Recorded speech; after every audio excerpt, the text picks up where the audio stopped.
Hello there, this is D, and welcome to episode 129 of the Benzo Free Podcast.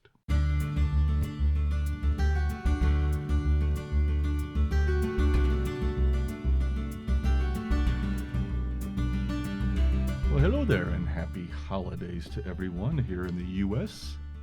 It is almost Thanksgiving. It is Thanksgiving tomorrow. In fact, my wife is upstairs working on some mashed potatoes and stuffing, I think, getting that all ready. And we got the turkey brining. We brine our turkeys before cooking it the next day and getting the house ready. And I'm downstairs doing this and working some. She's got the whole week off, so that's kind of nice. I'm glad she took some time off. And we have all of her family. We got 9 people over here tomorrow, so it will be a busy day full of family and all the joys and difficulties that can come with that. It's easy to criticize family, and I think, God, we all do that a lot. I know my wife and I, we do it too much. I think many do. It's the littlest things, somebody's running late, or they're always late, or why do we have to fix this menu for this person and this person won't eat this, or it's like, well, they won't get along with this person, so now we can't invite both of them, and now what do we do? Or it goes on, and families come with dysfunction. I always have the running joke inside my head that there's no such thing as a functional family, because that model of family I don't think I've ever seen exist in reality. We all have dysfunction. We're all human, and we're trying to get along and live together in close quarters in family units, and that wears on people. And we pick fights, and we get irritated, and we have expectations, and expectations unmet. And for some, it evolves into long periods of time not speaking to each other. I've had that in my family.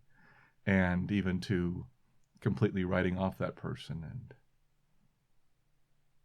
And then when people start to pass on, like I had that recently and stuff like that, sometimes it gets worse. And sometimes you start to, for some of us, though instead we realize the reality of the situation. I know I'm trying to be grateful for my family, and they're pretty amazing. I have, after, on my side of the family, I have my sister and her 2 sons left, and I'm grateful for them. And my wife's family, she still has most of her family around, which is great. And so we have, all of them coming over tomorrow because they all live here in Colorado now. So it'll be nice. It'll be chaotic and crazy, and 3 dogs, 9 people, and all kind of run over the place, but it'll be good.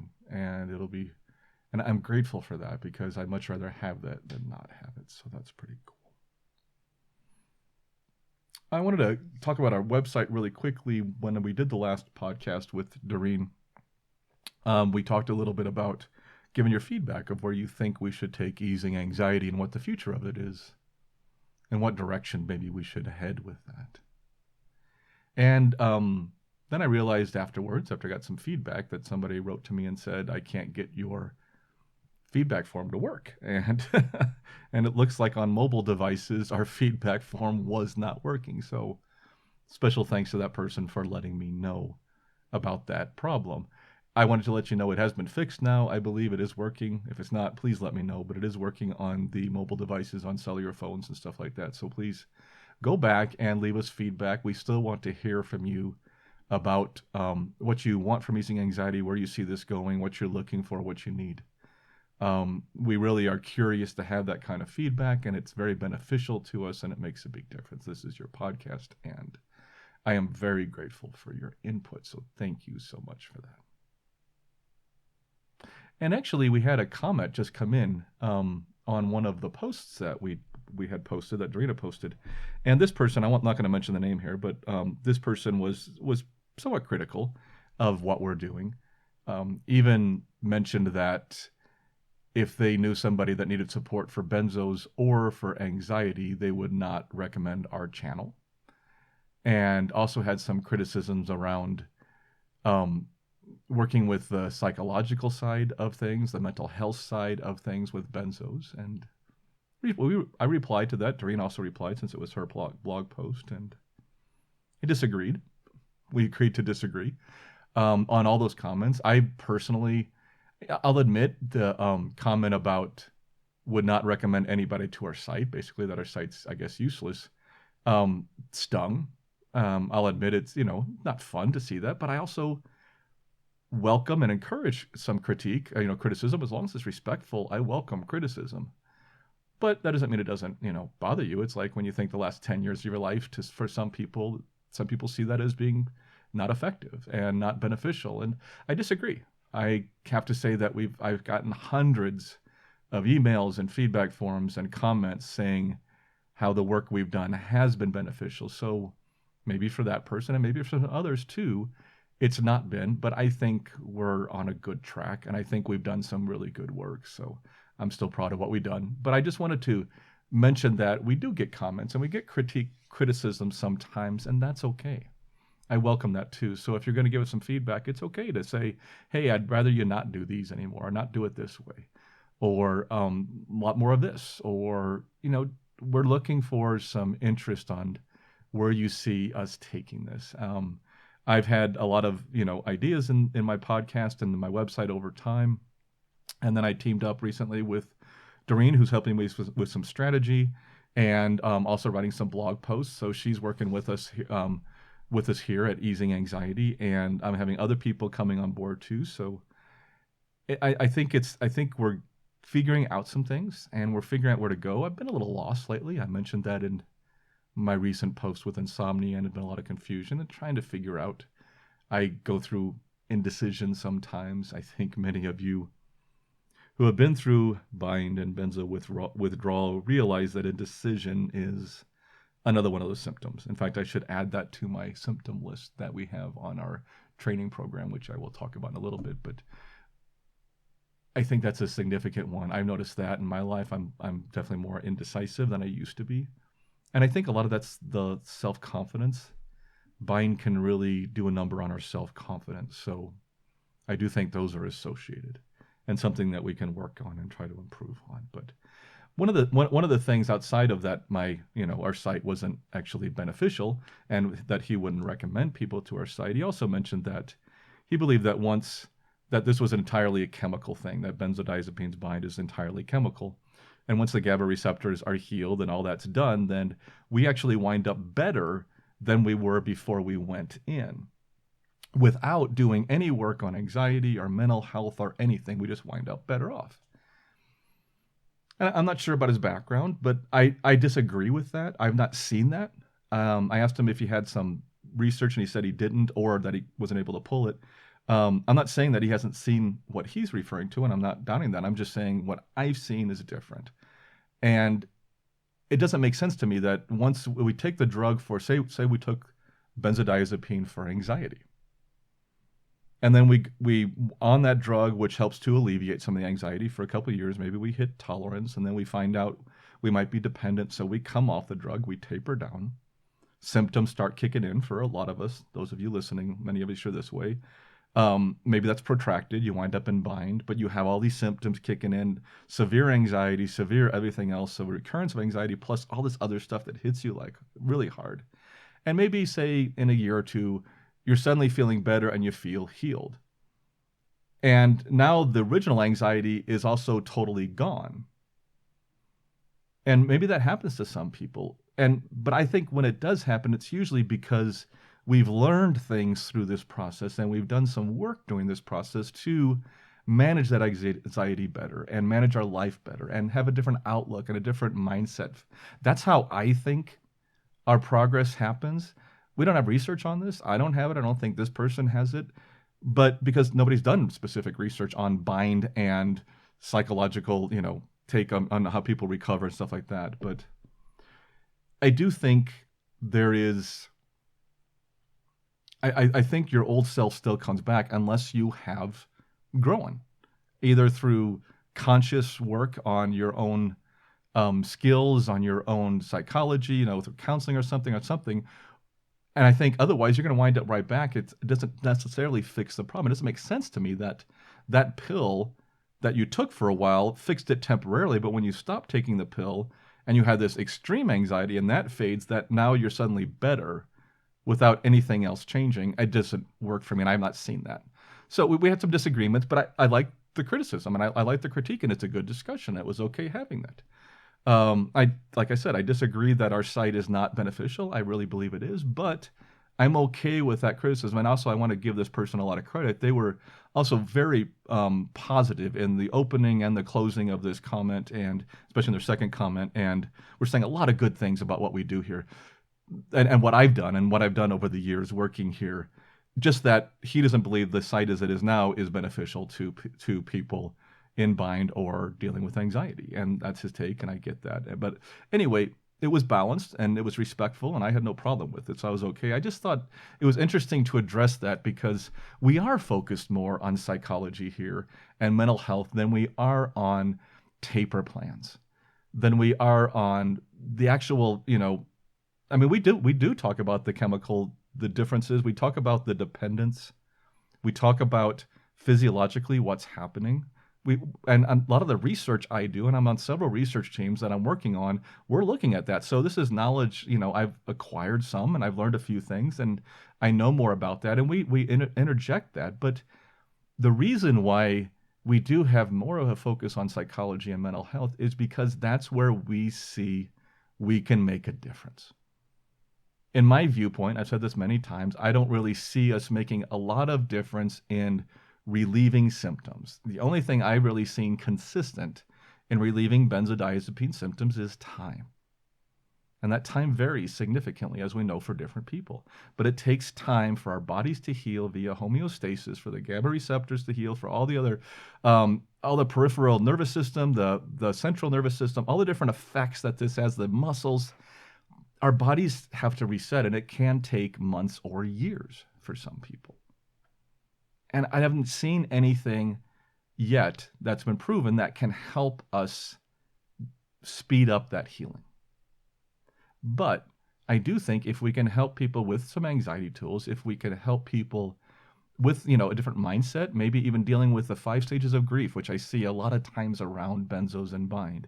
If we can help people process things and encourage them, and even more so, provide that connection and that just validation that I think we do a lot through this podcast, saying, I hear you, I see what you're going through, it's for real, it sucks. I've been through something similar, let's talk about it. I think that's beneficial.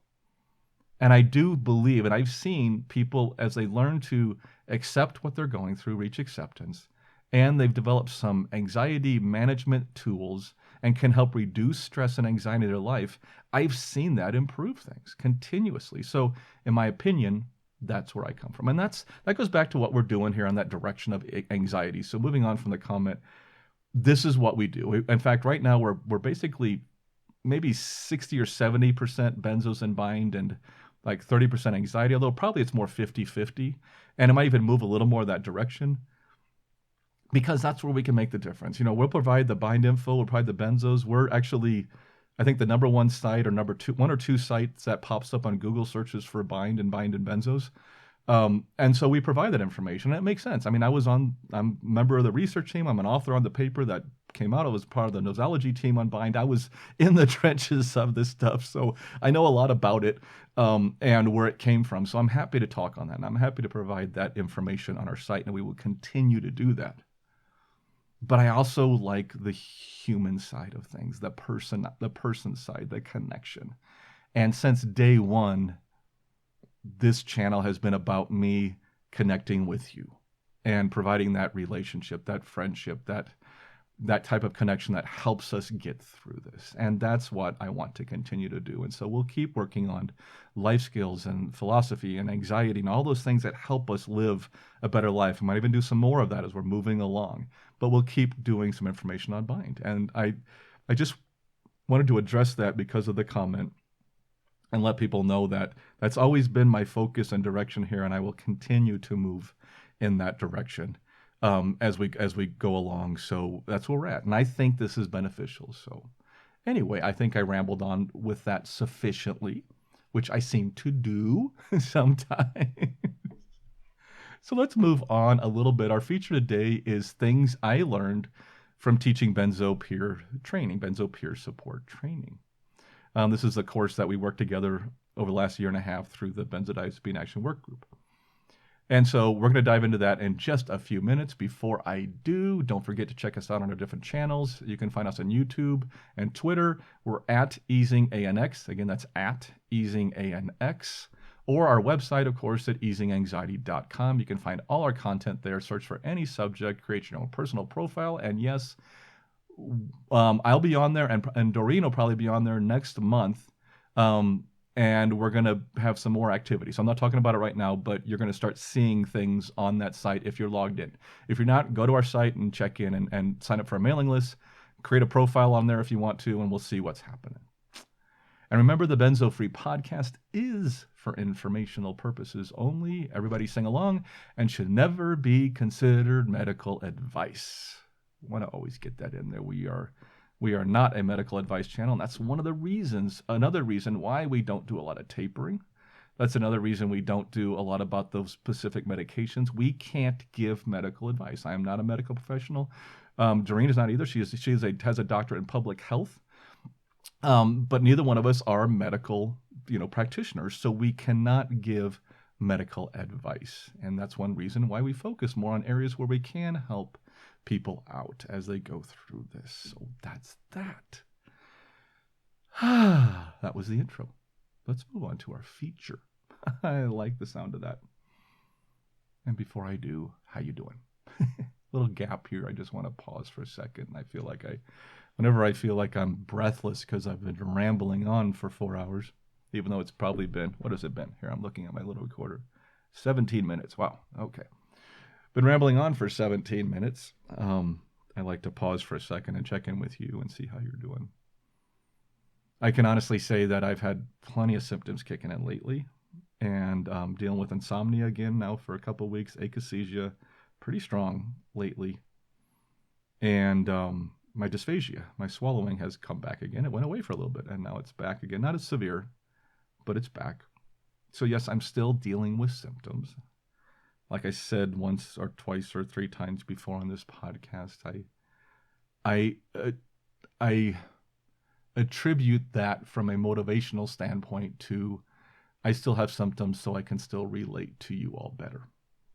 So I don't forget what it's like. So I don't forget the bad days and what's happening. So, but my wave is most likely triggered and maybe even half due to COVID and due to long COVID. Long COVID, we're doing more research on this, but doesn't play well with bind.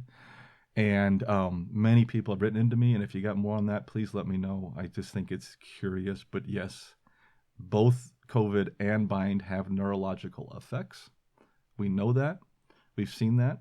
And it makes sense that one is going to exacerbate the condition of the other. So doesn't mean it's terrible or horrible. I don't think it's permanent. I think it just sometimes is a little bit of a setback.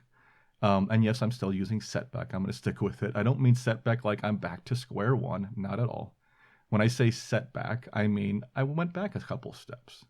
So it's a little bit of a step back, but I'm not back to the first year or two when it was really hell, for a while coming off these drugs. But I have taken a couple steps back. I have more symptoms now. I'm dealing with this, but I've dealt with it for 9 years. I'm going to get through this.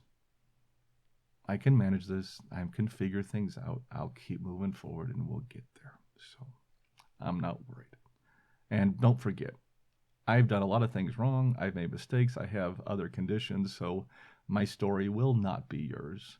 For most people, they heal far shorter time than I do. I'm just one of those extreme cases. Oh, joy. Aren't we so happy about that? But I'm okay with it. I'm okay with it. Anyway.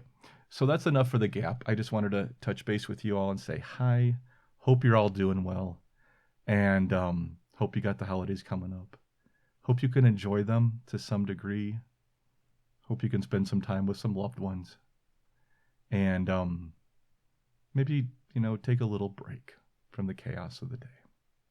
I think that'd be pretty cool. Then again, sometimes the holidays brings chaos, so you know what I mean. All right, let's move on to training.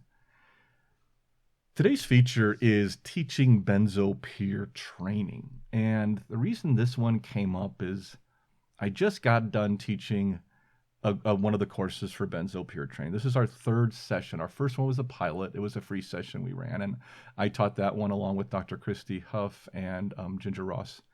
And then there was a second course, and some other instructors taught that one.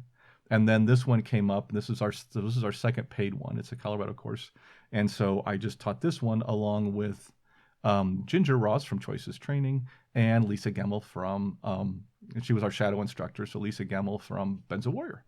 Just we do shadow instructors, meaning that's just for people who help develop the course and are also going to be teaching the course, but haven't taught one on their own or just one a full course as a lead instructor. And so each person has to go through that process now to kind of get up to there. So that's why Lisa was a shadow instructor, is she's going through that step to become a full instructor on the program. So that's where that's at. So it was the three of us teaching this course. It was on the 7th and 14th of November, and it's a 12-hour course, so 6 hours on 2 Tuesdays, and it went really well. So I'm going to talk a little bit about that. And teaching that class, we sold this one out. It was awesome. We've been selling out a lot of courses here. It's sold out at 25 individuals. We cap it at 24, and it sold out at 25. So we had a full house. And I'm going to talk a little bit about who was there, because the class and the interactions, I learned a lot. And I want to share some because a lot of that has to do with what we're going through and what we've done. So let me tell you just a couple minutes about the course. I want to tell you what it is, just so you have that basis before we move forward. I won't bore you too long, but give me about 2 minutes to do this, just so you know. The course is titled Recovering from Benzodiazepines for Peer Specialists. It's a 12-hour training course designed to educate peers, counselors, caregivers, and providers on specialized information regarding benzodiazepine use, its associated complications such as withdrawal and benzodiazepine-induced neurological dysfunction, or BIND, and how to support the individual as they taper, heal, and find wellness. This course is designed to help those individuals by giving them information, research, and tools they need to support this, to help people support people going through this disenfranchised community.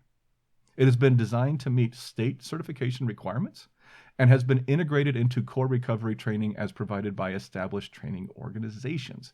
Yes, I read that off the website, but I also wrote that for the website, so it was on my long time ago, but I just wanted to read that and get that summary in there.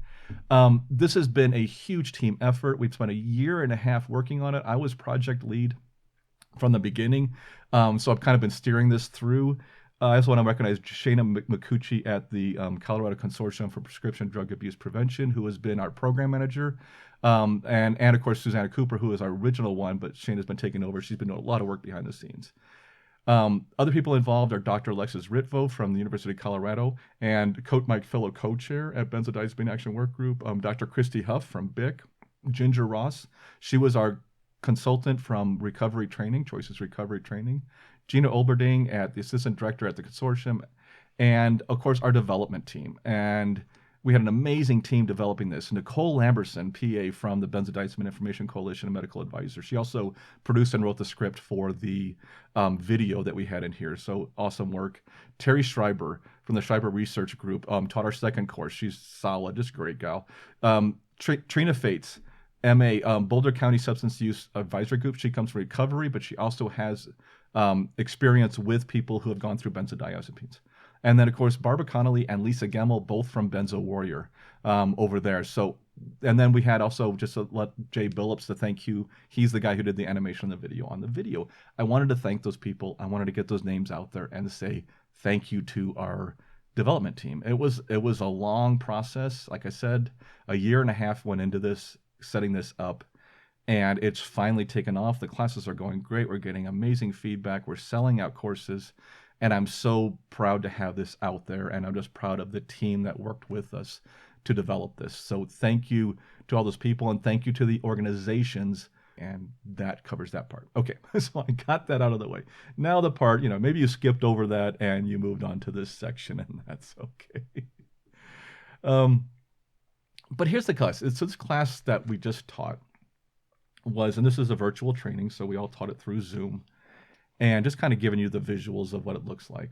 Hang on a second, I'm taking a little drink of water here.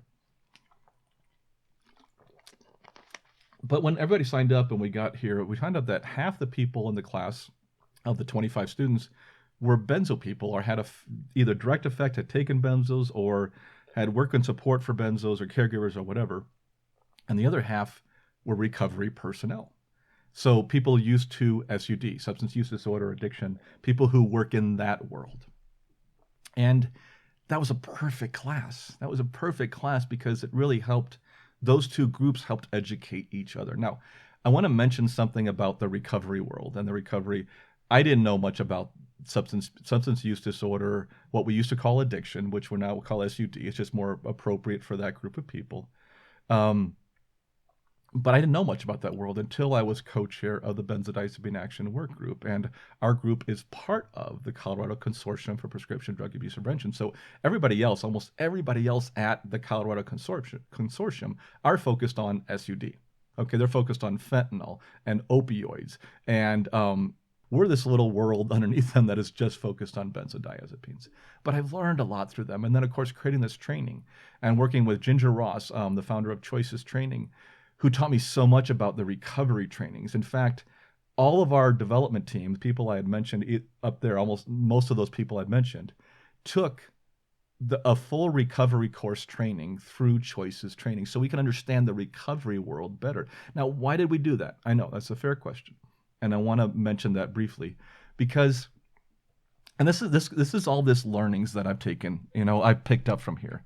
But the reason we did this was there are a lot of groups out there that need support. SUD needs support just like benzodiazepine PD, which is physical dependence group, needs support. We all need support and everybody has those needs, but there are some differences. There are definitely differences, and that's why this course exists. But why not look at who went before you to learn from them?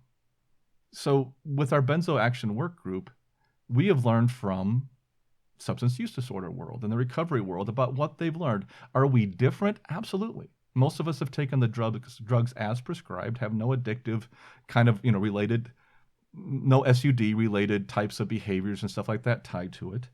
And what was I saying? Have none of that. And also are dealing more with physical dependence and not so much SUD. Are there some people who have taken benzodiazepines who deal with addiction or substance use disorder? Absolutely.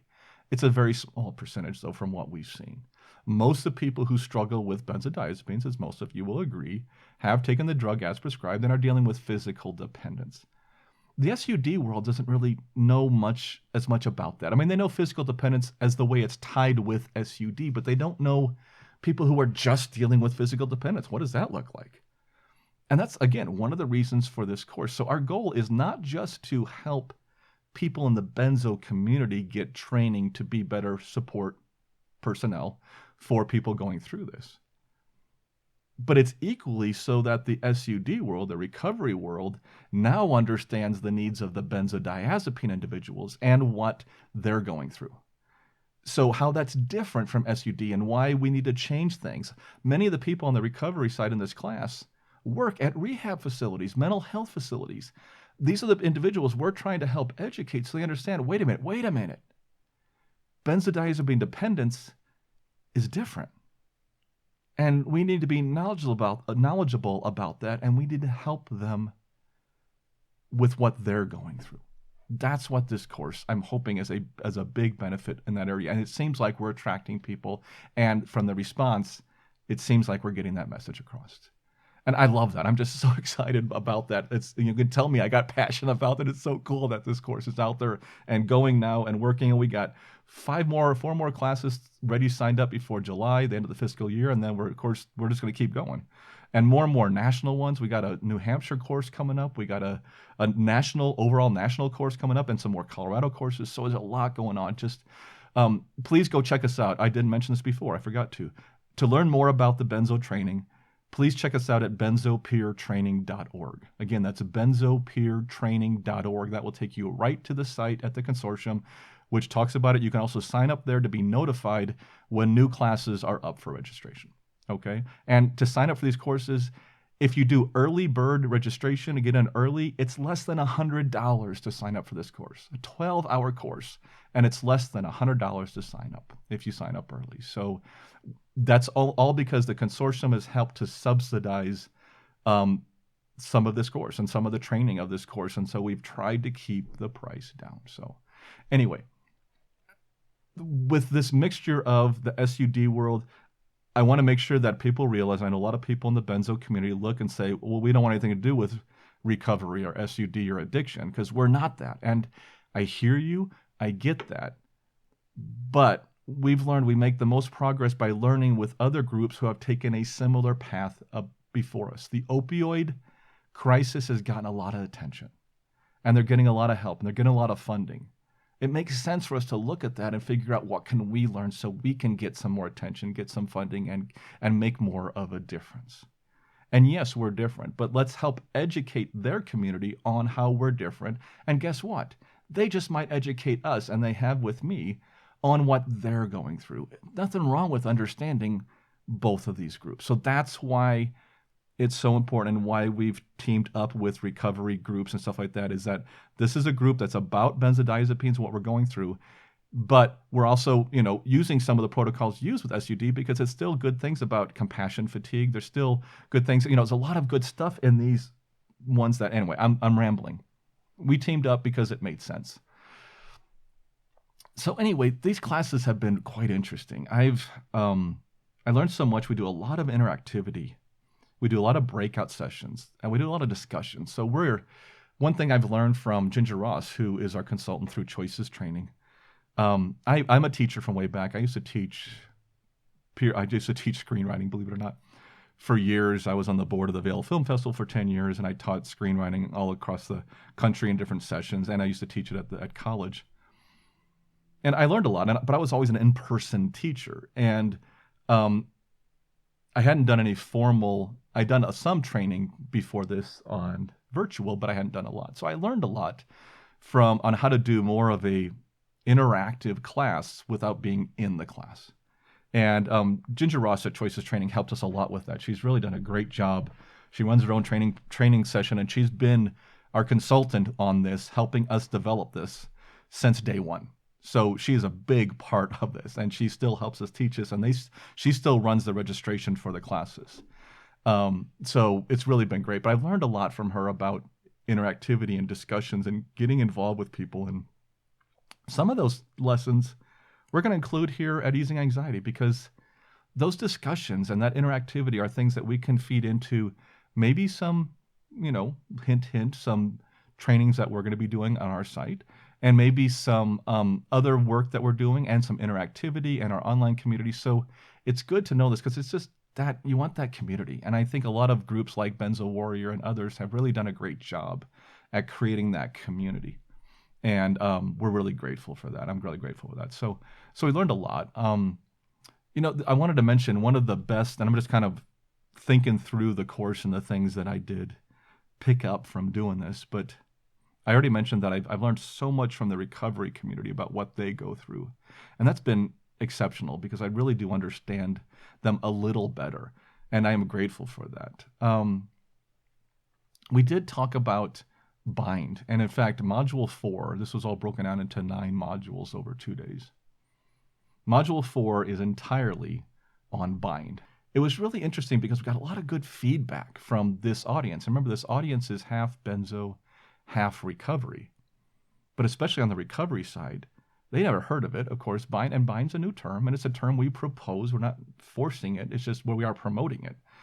But it's been so nice to see them say, wow, that was a great module, and now I understand this, and this makes more sense, and the terminology helps so much. And I was so happy to see that take off and that be well received. And just so you all know, bind is in this training. It's a whole module. We focus on it. We are putting that term out there. We are 100% behind it here at Easing Anxiety. I am on board with bind. I just think it's the right term. I'm not saying other terms haven't been good and haven't been valid. It's just this one seems to have the most momentum.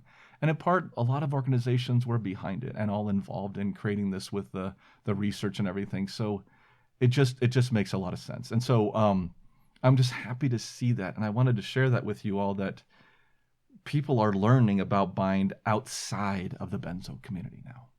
Not just through the papers we published and the scientific literature and stuff like that, but through trainings. And we just finished Dr. Alexis Ritvo and I at the Benzo Action Work Group just got all the videos for the CME, the Continuing Medical Education, a 4-part series, Lunch and Learn, that we did. And one of those is on bind. So it's like we're putting this all over the place. We're feeding this in. I just presented at an annual meeting a poster on bind, and we got accepted for another poster down at RX Summit. So we got all this stuff and we're putting it out there. And the more it's out there, the more people start to recognize it. And the more people recognize it, the more medical professionals become educated on it. And you see where this is going.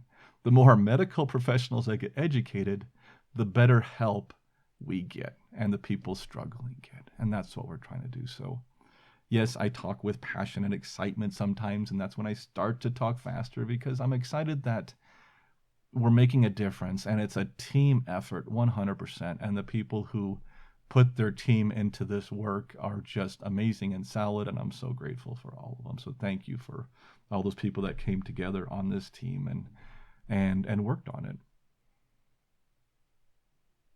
You know, a couple of the things that we talked about in this training that really do hit, one of them is boundaries. And I think boundaries is a really good term to talk. Let me look at my time here, because I'm at 38, so I'm doing okay.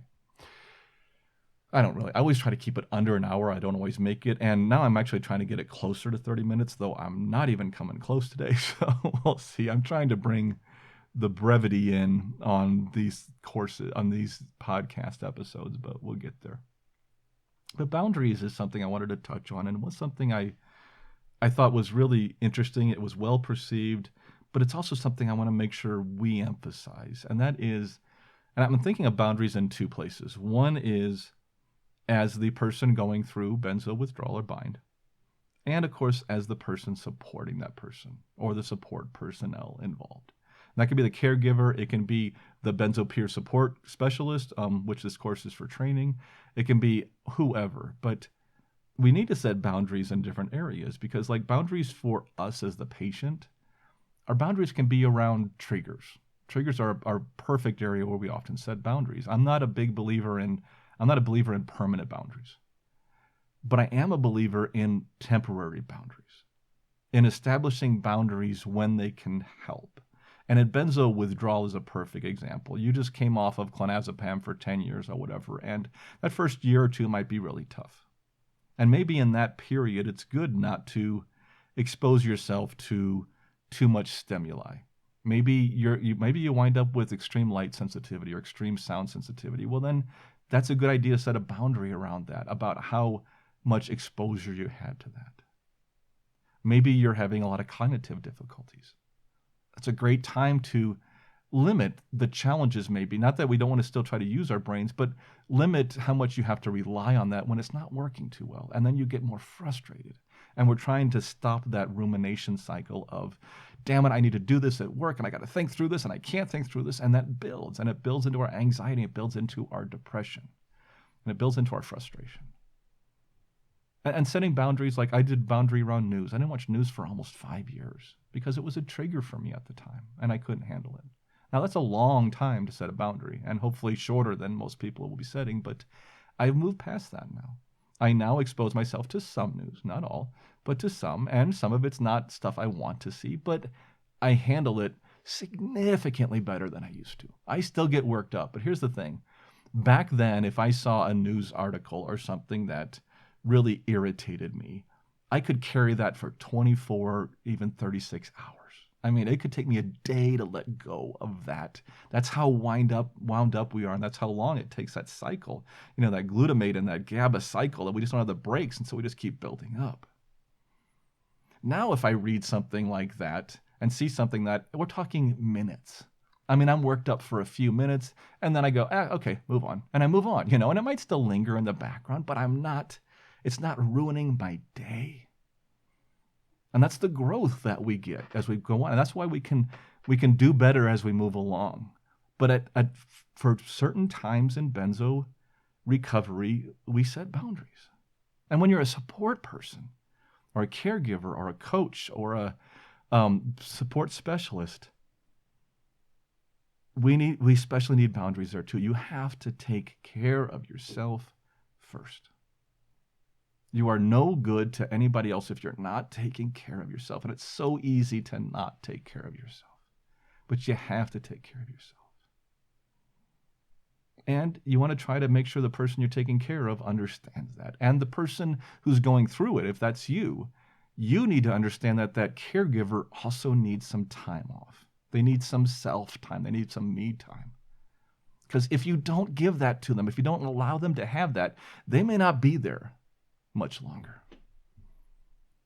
And that's just the truth of it. So setting boundaries, whether you're the coach or the support person or the caregiver or the person going through it, is essential. And I want to touch on that because I thought that was a good thing to emphasize. And caregivers, we go through so much and one of the things we talk in this training is about burnout and compassion. I'm not talking the training. What I'm here is commenting on the training, because you got to take the training to get the training. Not that I'm saving it. It's stuff, you know what I mean. I'm not going to regurgitate the training here. That's not what I'm doing. I'm commenting on things I learned from the training, and that's it. But one of the terms that came up there is compassion fatigue. And that was something that Ginger Ross from Choices Training helped us understand better and get into that training. And it was very beneficial. And to see what we go through as a support person and how that can burn out and what you can do to help manage that. Those kinds of things can be so beneficial. One of the other things I present in this one, in that bind module that I teach as part of this training, was the 14 categories of symptoms. For those of you aren't aware of that, there was Ashton in her manual. She actually started to organize the symptoms. And when I wrote my book, I took what she had done and modified it a little bit and just organized it a little bit slightly differently. And then I presented it in my book. And then since then, we've involved it in a lot of trainings, and we have it on our website. And it's the 14 categories of benzo symptoms. Now, not every symptom's listed here, but these are a lot of the most common ones we have seen. If you want to go check it out, go to our website, easinganxiety.com, and go to the benzo menu item on the top. Underneath that, you'll see bind and bind symptoms. If you go to bind symptoms, you'll see those 14 categories. And also, just so y'all know, I did a 14-part benzo series, 1 episode per category, a few years ago. So go check that out. You can find each one. There's one just dedicated to anxiety symptoms, and so you can learn more about the different categories of symptoms, what they look like. Just go back and listen to that. All those episodes and everything can still be found on our website at easinganxiety.com. But those 14 categories of symptoms are really interesting when you're presenting them to half of this class who had no idea what bind is or protracted withdrawal looks like.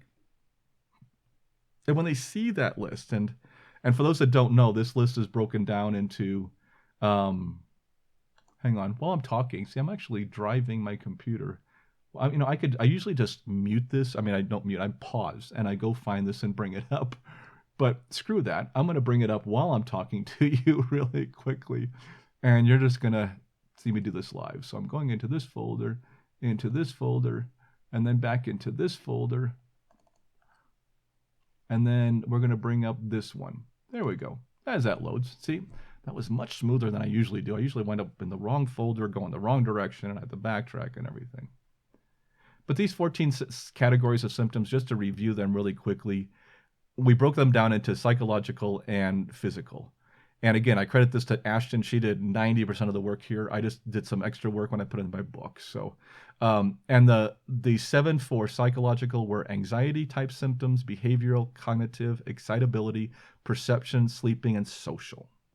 So anxiety is like, of course, general anxiety, panic attacks. Behavioral is like anger, rage, obsessions, suicidal thoughts. Cognitive is like memory loss, intrusive memories, cognitive dysfunction.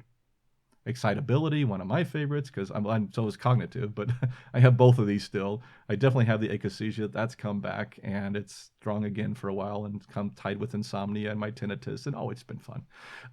Agitation, jumpiness. Then you got perception category, which is depersonalization, derealization, hallucinations. Then you got sleeping, like insomnia, but also return of dreaming, toxic naps, sleep apnea, And then, of course, social: agoraphobia, anthrophobia, social phobias, isolationism, you name it. And those are the 7 psychological categories. We broke the physical categories down into abdominal gastrointestinal, which of course includes all the benzo belly symptoms: distension, inflammation, nausea, groin pain, pelvic floor dysfunction. We have category on the eyes, ears, nose, and mouth, like blurred vision, sore eyes, dry mouth, difficulty swallowing, one of my favorites, which has come back a little bit again the last week or two. Head and neck symptoms, we got balance issues, dizziness, I've had that, headache, migraines, slurred speech, which I'm getting a little bit of right now.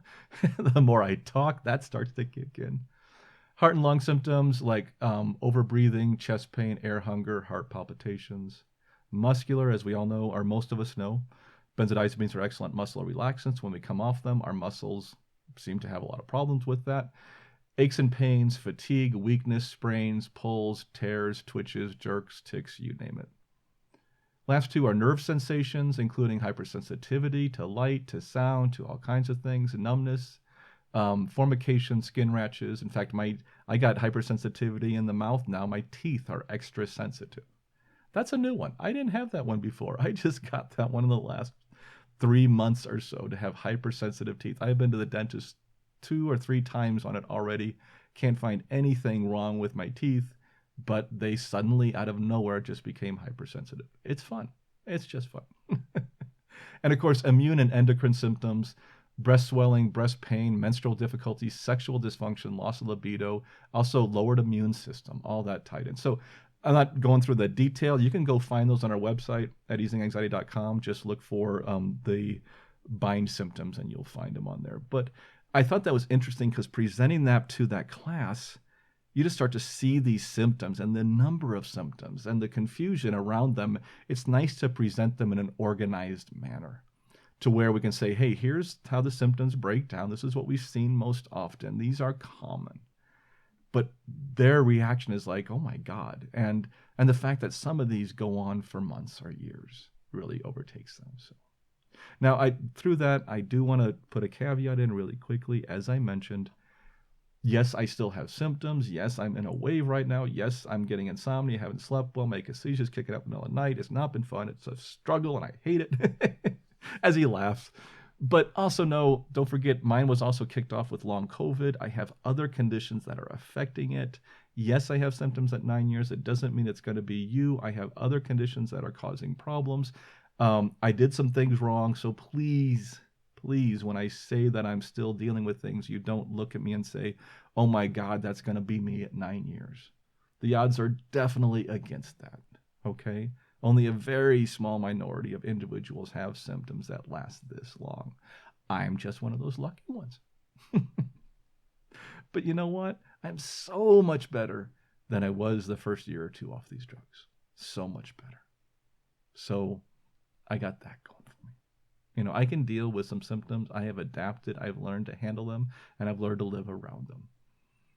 And that's okay. That's okay. So those are symptoms, and I just wanted to mention it was really interesting to see them see the symptoms in an organized fashion and get a taste for what we deal with. And I think it hit home, and I think it was effective, and I thought you all might like to hear that. I really did. One other thing too I talked about briefly in this course, and I thought it was interesting, was we touched on alcohol and benzos and GABA receptors. As many of you know, alcohol, actually, some of you know, but for those of you who don't know, you will now. But that the drug that benzodiazepines most closely mimic is alcohol. It's alcohol. That's the sedative. Yes, and alcohol is a sedative, and so are benzodiazepines. But that's a sedative that benzodiazepines most closely mimic. In fact, and many of you have heard this before, but unfortunately, benzodiazepines and alcohol are the only 2 drugs that can kill you, that can cause death. I don't want to say kill you, that's not the right term, but can lead to death from withdrawal alone by itself. And that's one of the reasons why drinking alcohol and taking benzodiazepines, especially when you first take the benzodiazepines, you want to be very careful. And they don't ever emphasize that either, do they? but you really want, until you know how the benzodiazepines affect you, you want to be very careful taking it with alcohol. But also the subject comes up all the time in benzodiazepine community of, should I drink alcohol? Yeah, it's a good question, isn't it? Now, some of you are saying, of course not. No, I mean, coming off these drugs or being on the drugs or now off the drugs a year, you should never drink alcohol. And some of you are going, yeah, you can have a drink now and then. The truth is, we don't know for sure. The fact that they both affect similar receptors, it might be smart to avoid alcohol while taking benzodiazepines and or coming off benzodiazepines, or even in the protracted stage of withdrawal from benzodiazepines. To be honest, that's probably a good rule to follow. I'm not giving that advice. I'm just saying, hey, that's probably a good rule if somebody's telling you that. Have people drank alcohol coming off these drugs and been just fine? Absolutely. Have people drank alcohol while coming off these drugs and had severe reactions to them? Sure, I've seen that. Have I? I drank alcohol on occasion. I think I may have had 3 or 4 drinks this whole year. I really have avoided it for years because of my bind. I don't know. I never found a direct correlation. It's so hard to track if that's really. What I haven't noticed is I've never noticed an immediate reaction, meaning that day or the next day, I don't notice suddenly as this wave of symptoms just hit me. For some people, that's the case. If there is a reaction, it seems to be hitting me 3 or 4 days later, but even that is just a guess. I don't really know. But my main point in all this is GABA and alcohol can have problems with each other, and you want to be careful. Okay? If you see that alcohol is causing problems if you're coming off benzodiazepines, it's probably good to avoid it. Or maybe just avoid it, period, and wait until you're starting to feel better again. And some people say you should never drink alcohol again. It's up to you. At Easing Anxiety, it's one of the things we always focus on. This is your journey. Everybody's different. You got to figure out what works for you. And we'll get there. You're going to get through this. It's all going to be good. All right. We talked about so much here, and I kind of just hit on a few things, but my time is running late, and I don't want to go over. But I hope this was beneficial. I covered a few different topics today, both with the training. I'm learning each time I teach this training. I'm hoping to be teaching more of it. I think I'll be teaching one of the classes in the first quarter of next year, as we keep expanding and things, and we're getting there. It's great to have that out there. I know other trainings exist, and I know other groups are doing great work, and I've seen all this stuff. I just saw a thread come through on my phone, of this whole text thread that came through from a whole bunch of benzo organizers and leaders about a new book that came out and everything, and was this covering it, was it covering this, and was somebody just kind of, there's a lot going on, and people are getting upset about it a little bit and are trying to figure things out and trying to get in touch, and I'm sitting back. I don't even comment on it. I just say, isn't this amazing? Isn't it amazing that there are so many people talking about getting the right information out and doing all this? When I got started in this, that wasn't the case. I mean, Alliance, I think, was just recently on the board, and so was BIC, and they'd been here for a little bit.